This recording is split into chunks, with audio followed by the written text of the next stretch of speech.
We have an exciting program for you. You don't want to miss this. How many of you have looked recently at the interview with Tucker Carlson and Adam Carolla, where he pulls the gloves off and he gives a list of why he fears for Donald Trump's life. The left has thrown everything at him. If he looks like he's going to get elected, what else can they do that they haven't attempted to do so far? It's a very sobering interview. But we start off with something also which is very inspiring. A 12-year-old, a young boy named Jaden, who gets kicked out of school, and because he has a "Don't Tread on Me" little flag on his backpack or something. But what's fascinating is I want you to hear the interview that Charlie Kirk has with him, because he's articulate, he's grounded, he's 12 years old. I mean, I can't imagine. How do you create a child like that? And then I found out Mercedes Sparks did some research, and he's been trained by a comic book series that was written by a father to supplement what the kids don't get in school. Critical thinking skills, analysis of truth, some pieces of history, and the ability to discern woke agenda when it's coming at you from the teachers. And so this young kid, Jaden, with those comic books, has been able to be almost like a Daniel in the middle of Babylon. And the reason this is important is you yourself need to get a hold of these for your own children. Why don't you go to lancewallnau.com/twins. It's called the Tuttle Twins, two little characters that a father writes about with comics and puts the children in scenarios where the child could end up in that same situation in school and teaches them how to discern wrong from right. That's lancewallnau.com/twins. You'll be delighted you did this. Let's get into the program. Welcome to the Lance Wallnau Show. We have a really packed show today. There's so much that is interesting that I don't know that you've gotten the full weight of it yet, but we're going to be going into it right now. I want to start with this 12-year-old boy who was booted from class because of the Gadsden flag. This is the flag that was used before we had a continental flag. We had the 13 colonies, and each of them was listed in this snake and the saying, "Don't tread on me," which is clearly the Revolutionary War symbol. But like everything else taken by the teachers union, that is the propaganda factory for all education in the United States, these 20-year-olds and 20 to 30-year-olds are taught to find triggers in everything except the LGBTQ flag and transgender agenda. But if you have anything that reflects patriotism, it's a trigger warning to the teacher and a trigger warning to the class. But I want you to listen to this Virginia teen, 12 years old, who was refusing a demand from the high school to remove two American flags. No, wait a second, there's another story. Two American flags from his pickup truck. That's one story. But I want to go to the kid, this is in Colorado Springs, right? Mm-hmm. Who was removed from class for having his Gadsden flag on his backpack. What's amazing to me is that a 12-year-old can handle the pressure of that rejection from students, being booed by the students who are under the tutelage of this demonic anti-American spirit in the American classrooms, and he still is holding his own. Fascinating study. Watch this clip that we got with Charlie Kirk doing a little interview with him. If it didn't go viral, they'd probably suspend me. What is your advice to the other teenagers or soon-to-be teenagers that are afraid to speak up? I tell them to ponder this question. Would you rather have friends but live under a tyrannical system, or stand up for yourself and your right, but maybe lose a few friends? I mean, I sat at lunch alone today, which is weird. Like, my friends didn't like me. So, yeah, you will lose friends, maybe, but however, you're standing up for your right and vouching for them. Because if no one stands up for your God-given right, then they just fade away. When I walk in the hallways, I kind of feel sad because there's kids that can wear pride pins, and like, this school doesn't say a word. A Gadsden flag is so-called a hate symbol. The reason that they do not want the flag due to its origins with slavery and slave trade. I don't have the First Amendment. They don't give me it. that angers me. This is a 12-year-old who's standing up against bullies, who is willing to fight for liberty and freedom. So I hope everybody is as inspired as I am, that we have 12-year-olds that understand the implications of the fight. So the teachers that are trying to lecture the kid and the parents are saying it's a symbol of slavery. And of course, they forget the fact that it's not the Confederate flag. It was the flag of resistance to the tyranny of Great Britain and King George. But it makes sense because remember this, they start with any symbol of American identity, and then they work their way back to taking down the statues and the images of Jefferson, Washington. They really just want to tear up, as Trump said, how far do you want to go in tearing up your own symbols of a nation that actually would fight a civil war within 80 years after that to determine the issue of slavery? Dealt with it faster, by the way, than any other country in Europe, UK included. None of them dealt as decisively as the United States did on the issue of slavery. As quick as this country was formed, it wrestled with that issue. From one test to another, the United States is a remarkable resiliency in being able to course correct, but I don't know how it's going to recover from the disease that is happening in America right now, because there's indifference. A 12-year-old knows how to stand up for his rights, but I know adults that couldn't stand up for their rights. Mercedes Sparks, you're here with us. I want to keep you alert and engaged in the show right now. How are you? I'm doing really well. And you came across that story first. What were your thoughts? You know, I just think it's amazing that they label it as hate speech. And you see it happening with more and more historical revolutionary flags, like the Appeal to Heaven flag, right? The Betsy Ross flag. We've seen similar things attempted with those. And it's like anything that they can do to brainwash the next generation into thinking that you do not have fundamental rights of liberty, life, those types of things, that you are underneath the tyranny of government and you should remain that way. They're trying to brainwash these kids. And here you got a young man who's standing up for his freedoms and his rights and setting the example. So I think there should also be encouraging. I mean, that is in the next generation right there. That's the next generation of those that resist tyranny. And the tyranny has never been as widespread, as in your face, as bizarre in its brazenness as it is right now. And I wonder how many of you share with me this feeling that the elites that are at the top of government and its agencies are becoming almost like King George now. They're alienating the population from them. They're pushing the people in a place where there's going to be a wholesale rejection of this suppression, manipulation, intimidation, and destruction coming from the ruling class that does not want the population to have a voice in its own nation, and will suppress you and punish you if you try to speak up. But that's not the only curious interview I ran across. Tucker Carlson, remember I was saying how bizarre it was when he was doing his interview with Donald Trump, because he's talking about Epstein. Did he think he killed himself? Then I realized later on, I talked to people, he's saying they're trying to put you in prison. They're trying to kill you. And do you think about assassination? Because Tucker warns we're speeding towards the assassination of Donald Trump, because nothing they've done so far can stop him. And if he is on his way to gaining power again, then the same agencies that engineered the assassination of Kennedy would think, well, that's the extent that they have to go to. I'm convinced the only reason they haven't been able to formulate and execute a plan like that is purely because of the intercession of Christians. I believe that with all my heart. I think it's almost like Job, where the Lord told Job, told the devil, you can touch this, you can touch this, you can go after him, you can persecute, but you cannot touch his body, so you can't take his life. And I think that Trump is literally being preserved by the prayers of saints.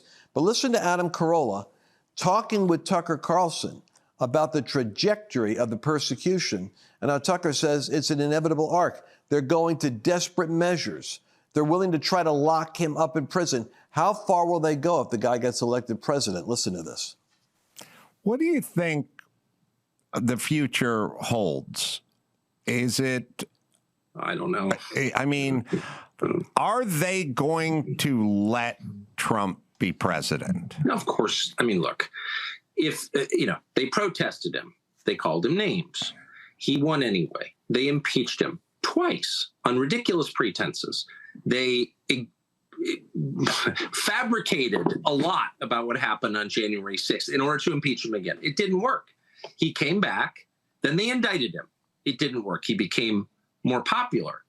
Then they indicted him 3 more times. And every single time his popularity rose. So if you begin with criticism, then you go to protest, then you go to impeachment, now you go to indictment, and none of them work, what's next? I mean, graph it out, man. We're speeding toward assassination, obviously, and no one will say that, but I don't know how you can reach that conclusion. You know what I mean? Like, they have decided, permanent Washington, both parties have decided that there's something about Trump that's so threatening to them, they just can't have him. I mean, they're putting him on trial in March of next year in the J6 case, which basically consists of trying to send him to prison for the rest of his life for complaining about the last election. That's literally what it is. Again, if this were happening in Moldova, the State Department would issue an all-hands-on-deck order to let the world know this is not a legitimate government. And yet our government is doing it. It's like it's hard to overstate how bad this is. And I don't know where it's going, but there's a collision that's clearly imminent. And by the way, the president is senile in a way that's impossible to deny. Biden's not running the government, so like, I don't know, man. I've never been this worried about anything as I am about where this is going.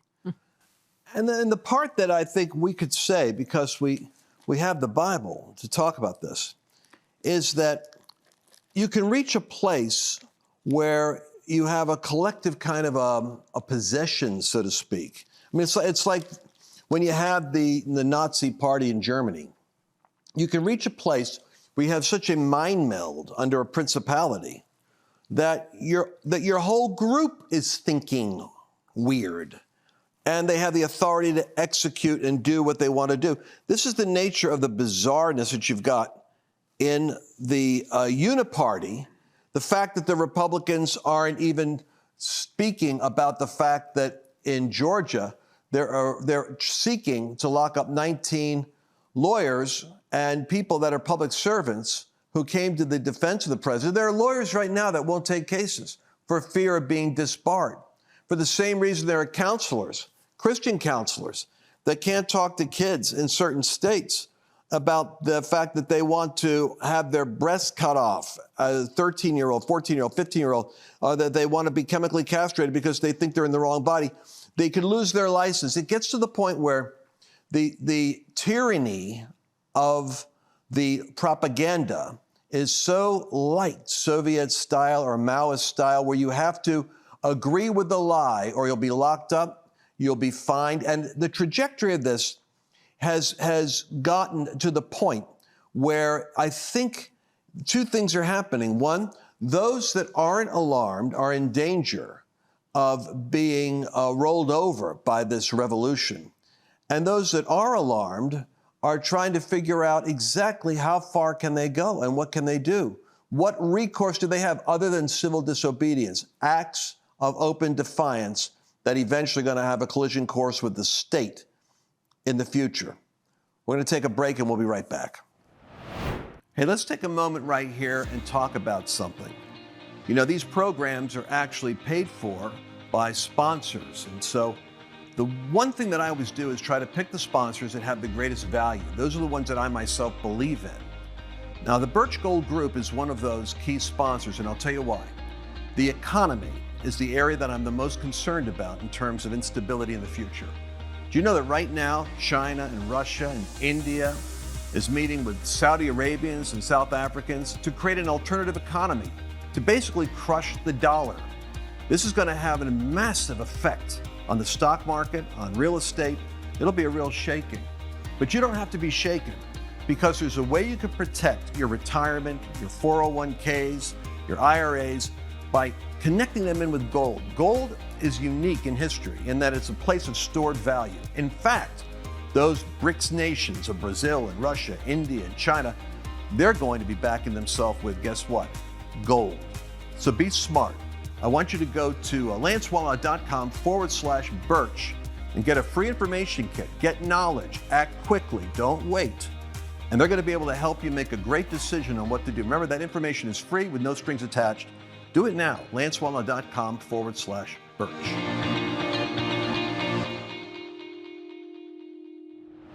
Welcome back to the Lance Wallnau Show. This is America's firewall. This is where believers actually form that one protective grid, the one authority that could possibly resist organized darkness. It's an interesting word the Apostle Paul was given when he was first converted from being delusionally hostile to the first century church. And then he had encountered a conversion experience. And God spoke to him and said, I'm sending you now to turn them from darkness to light and from the power of Satan to the power of God. In that verse, you have a very simple formula. It's darkness and light. It's the power of Satan, the power of God. And this power of darkness is the power that comes over the minds of people that causes them to think in ways that are destructive. But I would suggest to you that there's never been a greater time in America, because we're now going back to the very foundation of what we are as a free people and what we must do to sustain freedom as a nation. And part of that is you cannot allow your conscience, your words, your truths to be suppressed, manipulated, and silenced by the will of someone else. When the first century apostles, who were not right-wing activists, they were simply followers of Jesus. When they were told they were not allowed to speak, they were not allowed to preach, they were not allowed to meet any longer because of their impact on the multitudes, preaching Jesus' name, they said, whether it's right in the sight of God to listen to you more than God, you judge. We can't help but say what we have heard and what we have seen. We cannot help but speak the truth. Jordan Peterson right now is being held by the court system to the obligation in Ontario of having to be subjected to social media communication training. He says, oh, well, that's interesting. What's that going to look like? He said, I'm just going to broadcast it. He said, all that they're going to tell me, I'm going to make sure everybody can see what it is they're saying, because somehow they're going to explain to him what he can say and what he can't. This is Jordan Peterson. He's got 9 million books sold, and how many people has he helped? They're going to try to educate him. And this is the Psychiatric Association that licensed him is the primary actor in that. So it takes that 12-year-old, it takes a Jordan Peterson, it takes a Martin Luther, it takes individuals to stand up against the tyranny of the system. And Mercedes, you pointed out that as we look at history in the biblical context of this battle of darkness and light and goodness and evil, that this is not it's unfamiliar to Americans because we've had the long, the extended grace of a previous era where there was a sense of sacred reverence for God that has evaporated in American culture, and a new deity has taken its place, which is the right of individual leftist expression and the suppression of every other voice, almost like blasphemy if you don't submit to it. But this isn't new, is it? That's what I was thinking. I was reading the Bible, over the last couple of months, and this pattern emerges. And that is the one good thing about the devil, is that he's not creative. And so it's always the same pattern. And you see it in Jesus. You see it with the disciples. You see it with Nehemiah. And ironically, you see it with how they've treated Trump. And it always starts off with mockery. Is mockery, making fun of. You see it with Nehemiah when he's building the wall. Foxes are going to jump up here and it's going to fall down. You see it with the disciples when they're filled with the Spirit. Oh, they're drunk. Right? So they mock it. And if that doesn't stop it, then they arrest you and say, you better stop saying those things. Stop doing that or you're going to be in big trouble. And so then that happens. And then when those people don't stop speaking, then you start to get to a place of false accusation. And so false arrest, false accusation, false imprisonment, that God works, for his glory in Acts. And then And to Tucker's point in the last segment, if they can't stop you there and they can't silence you in that way, they come after you and try to kill you. Happened with Nehemiah and the people that while they were rebuilding the wall, and it happened with the disciples and Paul. And like even Paul has a whole plot against his life that's exposed. His like nephew overhears it. And, you know, it just kind of unfolds. So that's what I pray for Trump, that any type of plan like that would be revealed. But my point is that's New Testament Christianity, and we've had it really well here in America. And now I feel like we're finding ourselves as Christians around the nations right now underneath this oppressive spirit where you can't even speak truth anymore, that there are pastors like in Canada who are in jail. And it's coming for us here. If religious liberty is under attack, for sure. I remember in 2015 how distressed I was. I was up at one of our ministry headquarters, Morning Star, in Carolina, and South Carolina, I think it is.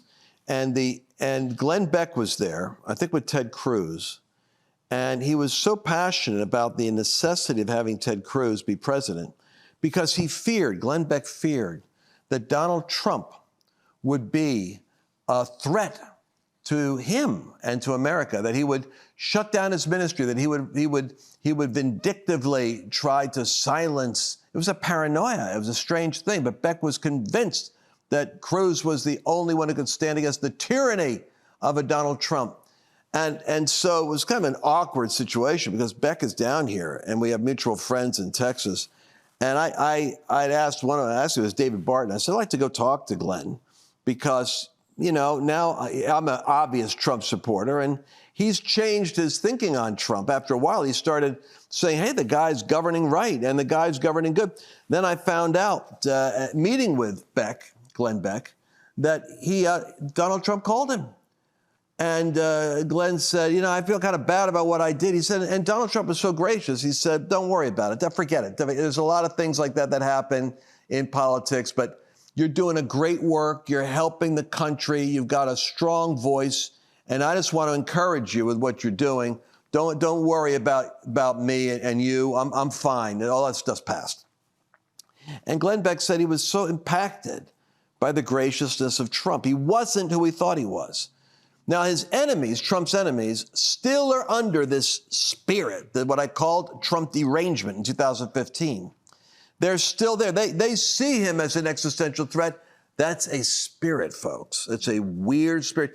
And it's in the face of facts. So it's curious that Glenn Beck had an interview with Trump. I think it was just recently. And I don't think we could play that for you right now, but it's the former president joined Beck on his radio show. And Glenn Beck said to me, you know, you said in 2016 when people were all saying, lock her up. And, you know, the rallies would say that. But when you became president, you said this, we don't do that in America. That's just not the right thing to do. That's what they do, but that's not the right thing to do. And then lo and behold, they will pursue that lock him up policy. And then, you know, Beck went on to say, what are you going to do if you're back in office? How are you going to handle the deep state? And Trump basically made the statement that these are very sick people. I think he's got the analysis very right. These people are kind of mashugana. They're sick in the head. They make evil out of that which isn't evil, and then they do evil to destroy what they perceive to be their enemies. These are sick people. And he'll have to deal with that when he returns to the White House, because what they're doing to us is an attack, which goes to the point that Tucker made. How could they possibly handle the idea of Trump? In their minds, they see him as their enemy. And this spirit is widespread in the lunatic asylum of the elites in Washington. And I think it's spread all the way to the significant Republicans up there too. And it's explained by their silence, the fact that they're not speaking up. They're not even discussing the nature of what is coming against Trump. And I have no skin in the game with the Republican National Committee, RNC. They got $80 million. Why don't they lift a finger This portion is too hot to handle for social media. Go to lancewallnau.com/podcast to listen to the entire show. And Isaiah chapter 51, an interesting exchange here where God is speaking to the prophet, because prophets are just like anyone else. They say, I feel kind of alone out here. I mean, I'm the only one talking and saying what has to be said. But in chapter 51 of verse 7, God starts to speak to him and says, listen to me, you who know what righteousness is, a people in whose heart is my law. You know what right is and wrong is. It's in your heart. Do not fear the reproach of man, nor be dismayed at their slander, their attack, and their reviling. For the moth will eat them like a garment, the grub will eat them like wool, but my righteousness will be forever, my salvation to all generations. I am he who comforts you. And who are you that you're afraid of man, man who dies, man who has a short life, the Son of Man who is made like unto grass? Do not forget your Maker who stretched out the heavens. I've put my words in your mouth, God says. I've covered you with the shadow of my hand. And with you I am establishing something in the heavens and in the earth. And I want you to say to my people, hear this, you who are afflicted. Thus says the Lord, he who contends for his people. I am going to take the cup of trembling out of your hands that they have given you, and I'm going to place it into the hands of your tormentors. That's a verse in the Bible that says that God at some point shifts the situation and says, the persecution that is hitting you, I'm going to reverse. And I believe that this is like an overdue moment that we've been praying for. We're looking for, God, when will you act and move in such a way that you will reverse the momentum? And I think it's happening as the American people are watching this. It's no longer just you and me. It's the Joe Rogans. It's the Bill Maher's. It's the Elon Musk's. It's the Tucker Carlsons. It's the comedians, like, what's his name? Russell Brand, right. They're actually becoming communicators to, dare I say, the 30 or 40% of the culture that doesn't listen to conservative talk radio or Christian broadcasting. And I think that God is actually moving now, and he's in a sense creating an awakening of a different sort. And it's going to produce, I believe, a shift in the nation, because the one thing the elites fear is the people. That's why they freaked out over January 6th. It wasn't because of insurrection. If you listen to the testimony of the police captain in Washington, he couldn't get any support. He couldn't get any help in order to mobilize police because they wanted something to happen. They were looking for something to happen. But they do fear that the population comes under the influence of voices of truth. And I think that that voice is getting stronger and louder in America right now. By the way, for some of you, I want to make sure that you know where I'm going to be at. I go and travel around the country, and I go places, and people say, how come I didn't know you were there? Well, September 8th and 9th. You can check out setapartwomen.co. It's going to be my wife and I are going to be doing an interesting meeting with some women that are set apart to be God's solution for the nation. Just check out setapartwomen.co. Also, I'm going to be with Turning Point USA. I think Charlie Kirk is doing a conference. Go to tpusa.faith.com/San Diego. Going to be there Thursday, the 14th. I'll be speaking on the 14th, but I'm going to be there for the 13th through the 15th. And it's going to be a pastor's summit, seeing pastors rising up in America, finding their voice and standing together. And I believe the change is happening, and I believe that you're on the front lines of that mighty move. And I look forward to seeing you in these places, be in Dallas here for the Set Apart Women, and in San Diego for Turning Point USA. Then Israel. And what's that? And then Israel, right after that. And we go off to Israel, off to my homeland in Israel, where I'm sure you're going to come join me there. All right. Well, I'm going to see you tomorrow. God bless you, and keep your faith strong, because You that are standing in faith right now are the ones that are keeping pressure on the powers of darkness and releasing the solution for America. God bless you. You know, I got to tell you, the two reoccurring kind of anxiety thoughts that I've had in the past was I would be watching like Jim Baker and he'd be talking about the food crises and making sure you got food. And it came back to me over and over again. I don't want to wait until there's a food crisis and then beat myself up and say, oh my gosh, Annabelle, what have we got? That's when I took action with My Patriot. And I made the investment. I'm telling you, it was one of the smartest things I ever did, Mercedes, because I've got peace of mind. Then I started thinking about, well, let me add a little bit more food because I've got children. I know they're not going to be thinking about what they're going to do. If we hit a crisis, and then we did, we had like the power go out, weird, in Texas for like a week in the middle of the winter.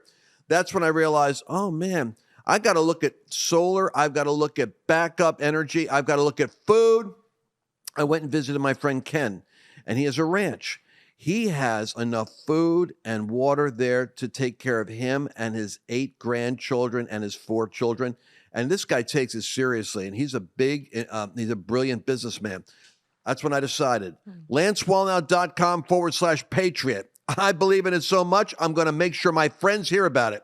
Take action now. LanceWallnau.com/Patriot. You get a huge discount when you go to this site, when you use our relationship there. And you need to stock up. As sure as I'm dealing with the economic meltdown right now, I'm dealing with the food situation as well. Food and finance, fundamental for your survival. Take action now. LanceWallnau.com/Patriot. God bless you.